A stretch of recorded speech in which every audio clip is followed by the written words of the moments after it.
In this session, let us learn about uniform distribution. Uniform distribution used to describe probability where every event has equal chance of occurring. Example, generation of random numbers.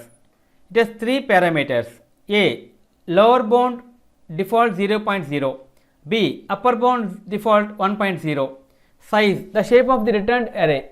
Create 2 into 3 uniform distribution sample.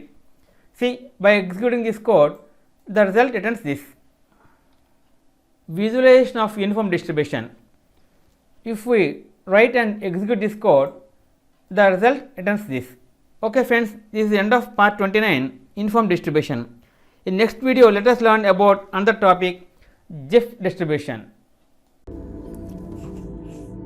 If you like our program, please like, subscribe and press bell icon for our next part video updates.